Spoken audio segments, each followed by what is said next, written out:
Helen Keller. Looking back at it, I never really took her seriously, and I kind of regret that because she was a bad in her own right. I was one of those people who thought that the story of Helen Keller was a fabricated story or a super exaggerated story, because a story like this can only be found in the Bible. Jesus walked on water. Helen Keller wrote 12 books while she was deaf and blind. Like, I wasn't born yesterday when they finally showed us this at high school, you know? Like, I was at least 16 years old when they brought up Helen Keller, and I was not buying it. You couldn't fool me. I would have debates with my teachers about how they're idiots for believing this. And for years, I went on throughout my whole life thinking that the Helen Keller story was just a fabricated lie in order to sell all those 12 books. Ain't no possible way she wrote 12 books and flew a plane. So for years, I've been fiending about making a YouTube video debunking and calling her a fraud. So I finally got the courage to do so, because I know something like that is gonna met with a lot of backlash.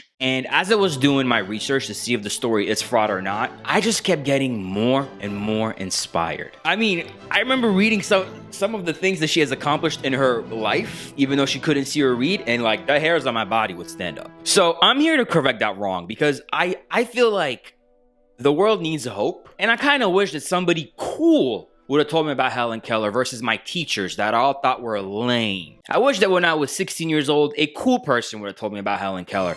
But the cool people weren't talking about Helen Keller. They were talking about Lil Wayne and whatever other artist was super big during the time. So in order to correct that wrong, please allow me to retell the Helen Keller story and how punk rock she was. Enjoy.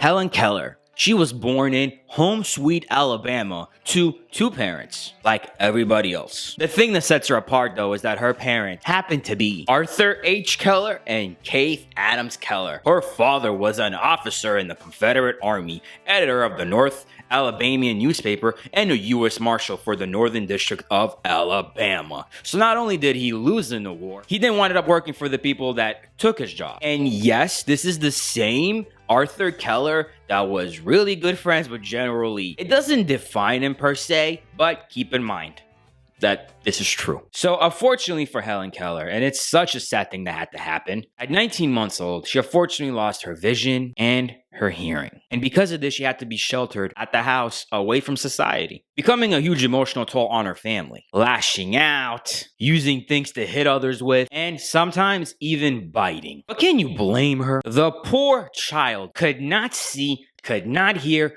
but could feel touch and still be able to smell. I cannot imagine how many times she must have gaslit herself every day and having a panic attack. On one miraculous day, her mom was reading an almanac, and in this almanac, they had a passage about a school that was for the blind and the deaf. And out of that school came a person who used to be practically blind. This woman was named Sullivan. The same Sullivan who, without her help, little Helen would have never been able to have grown up and become grown Helen, and would have impacted the world the way that she did. An unbreakable bond and a true friendship was created. So Sullivan was practically blind, but she had a bunch of eye surgeries at that school. And because she now has the gift of vision, she decided to dedicate her life to help others be able to live with this malaise. So it's thanks to her teaching, and literally thanks to Alexander Graham Bell, the inventor of the telephone, which, side note, bonus fact, it was in the making of this video that I found out that the telephone was invented by complete accident.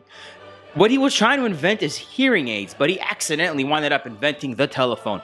Both technologies wound up revolutionizing the world. So if there's one thing that I would like for you to take out of this video, is whatever you're working on, please work on it. You might by accident revolutionize the world and make people's lives a lot better. So just a little side note, you know, like my hair stand up when I talk about things like this. So thanks to Alexander Graham Bell and Sullivan, the more that we dig into the Helen Keller story, the more we find out that it's not really a story about a blind deaf girl that winded up learning how to read. No, it's a story about hope. And that hope is what made her such a sought-out person that allowed her to hang out with the elites of the time. I mean, Alexander Graham Bell became best friends with Helen Keller. They were pen pals. Okay, like Alexander Graham Bell, the Elon Musk of their time, was best friends writing letters to this blind person that could not see them. Bro, I can't even get a text back.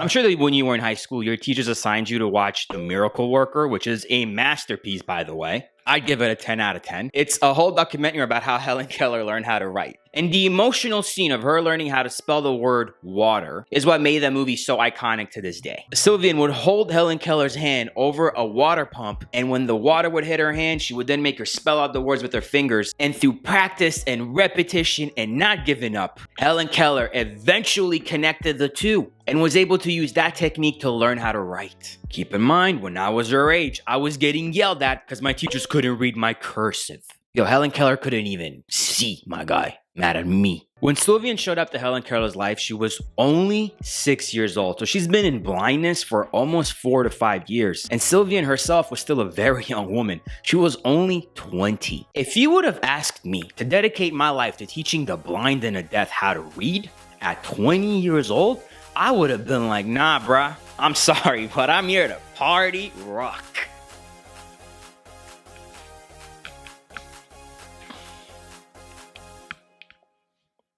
Shake that. I mean, if they would have never went through all that biting, if Sullivan would have never got hit by Helen Keller's toys, if Sullivan would have never got punched in the face by Helen a couple times, how on earth would they have attended college? How on earth would Helen Keller have learned 5 languages? Especially during the early 1900s, where I think it's safe to say that women were kind of looked at as like less than and had a lot less rights, right? And even though women were considered less than, somehow Helen still attended Harvard. I dropped out of high school because I was annoyed that they weren't teaching me how to make any money. And if you're wondering how on earth could Helen Keller sit there in a Harvard class and learn anything from what the teacher is speaking about, well, that's because Sullivan went to Harvard with her and sat right next to her and would explain the lesson through this technique that they invented on how to communicate with each other seamlessly and extremely fast by just dragging their fingers on each other's palms. Helen Keller might have originated the first gang signs. And I want to make it very clear right now, I can't read a Dr. Seuss book without stuttering and getting nervous. I want to make that very clear. Yet my girl over here graduated from Harvard and she can't see or hear. I mean, if you're not being inspired by this, maybe it's because you just take your vision for granted, okay? Maybe it's because you get to see all the time and you don't understand how blind people have it so hard. I'm just kidding. I'm pretty sure the story is inspiring you the same way it's inspiring me. Upon graduating from Harvard, she then became a huge activist. She started raising hope and money for paraplegics. I'm only going to say this one time or probably a million more times because this is something that cannot be stressed enough. And that is, I'm a prime believer in representation is everything. So if you're a person that has a mental illness or you were born with a deformity that then made your life a little bit harder, if you get to see Helen Keller achieve these accomplishments and tasks, even though she does not have the ability to see or hear, then that should give you some hope, especially during the times when they were alive. Like, think about it. What world are we living in if there is no hope? That would be a world that I do not want to be in. And in this world, if we don't have any inspiration, then we don't have the will to continue. If we don't have any inspiration, what do we truly have? Nothingness? I don't want to live in a world full of nothingness. So let's continue talking about how amazing Helen Keller was. Helen Keller was anti-high rents. My girl. Helen Keller was pro-women's rights. My girl. Helen Keller was pro-workers' rights. My girl. And most importantly, she was pro letting the disabled have a chance. My girl. Oh, and she was also an extremely loud socialist in a time where that could get you killed. In her later years, Keller traveled to 39 countries in an effort to persuade foreign governments to establish schools for people who were blind and deaf. After World War II, she helped raise money for Japanese orphans who were injured by the atomic bomb dropped on Hiroshima. I'm such a bad person that when I see kids trying to raise money so that they can go play basketball at their school, at my local grocery store, I use the other door. I just can't say no to a kid and explain to him that I can't afford my mortgage this month. And if you don't know what a mortgage is, go ask your parents. A huge misconception is that people think that Helen Keller actually started the Special Olympics. She didn't start the Special Olympics. The Special Olympics were founded in 1968. But to say that Helen Keller had no emphasis and no inspiration and didn't help pave the way for something like the Special Olympics to even exist would be an understatement. The current charity named after her, even to this day, managed to raise $1,536,886 as of 2021. I'm assuming that's how much they were able to raise in that 1 year alone, because that doesn't seem like that much money. And you can go and check them out yourself and go and see if they're corrupt or not. I don't know. The website is hki.org. Helen Keller was so inspirational that during her time, she even got to hang out with the likes of Mark Twain, who said Helen Keller is the 8th wonder of the world. Bro. If somebody of this caliber today, like let's say Bill Burr, right, were to say, Yoel is so cool, dude, I would burst up in flames. Like, that honor that he bestowed upon me, I could die.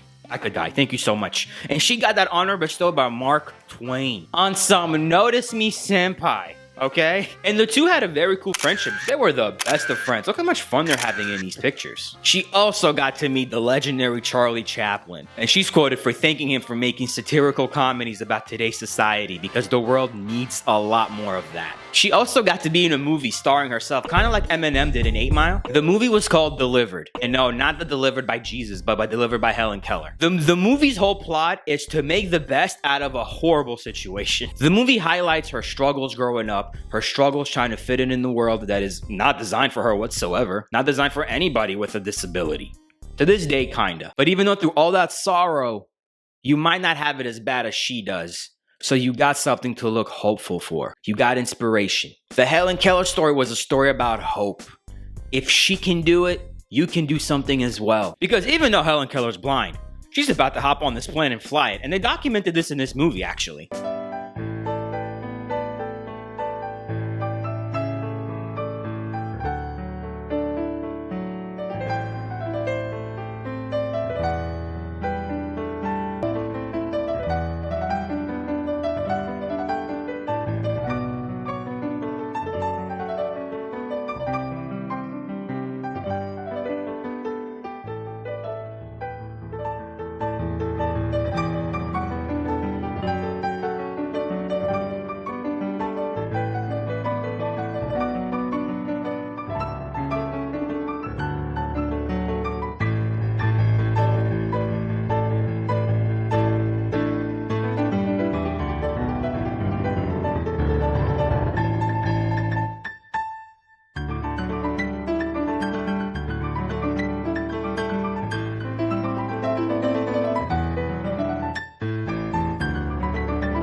Now, was she really flying the plane and taking off? Obviously no, bro, but don't tell her that. She thinks that she did. She already went through enough. And it's still a story about hope. So even though she obviously didn't fly this plane and land it, even though they claim that she really did, can you stop being a grouch and just say she did?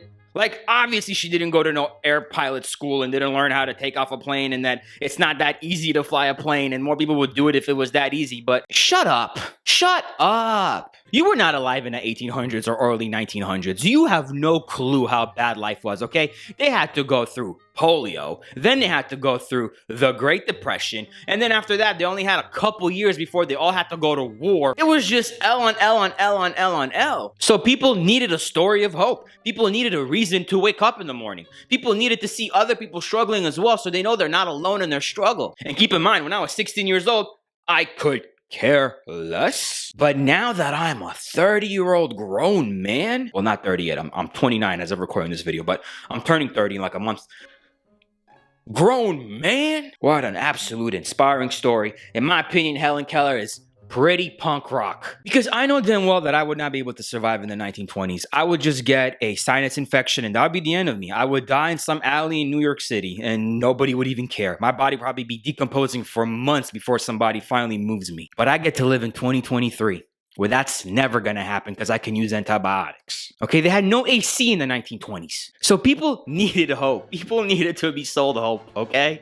And hope is so important because today I feel like we need hope packaged in a different way. And this Helen Keller story is one of those stories that could be packaged in a different way, but was never told in a different way. So with all of that being said, with all of those accomplishments, with everything that she has done, in my opinion, the cards, the house, everything, the universe, was stacked up against her, and yet she still accomplished all of these magnificent feats And in my book, that crowns her as punk rock. So next time you're feeling down, next time you're stuck in traffic for way too long, next time your flight gets delayed another 3 hours, just remember, at least this is not the 1920s. I hope the Helen Keller story inspired you as much as it inspired me. In this room sits a remarkable woman. She's Miss Helen Keller. She does not see the room or the book that she's reading. She sees nothing. She does not hear the rustling of the curtains behind her. It is not blindness or deafness that brings me my darkest hours. It is not blindness or deafness that bring me my darkest hours.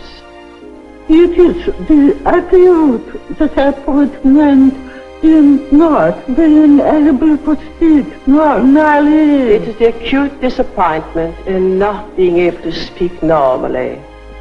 Longingly, I think how much more good I might have done if I had only acquired natural speech. Longingly I feel how much more good I could have done if I had acquired normal speech. But within this sorrowful experience, I understand more fully. But out of this sorrowful experience, I understand more fully all human strivings, thwarted ambition, thwarted ambition, and the infinite capacity of hope. and the infinite capacity of hope.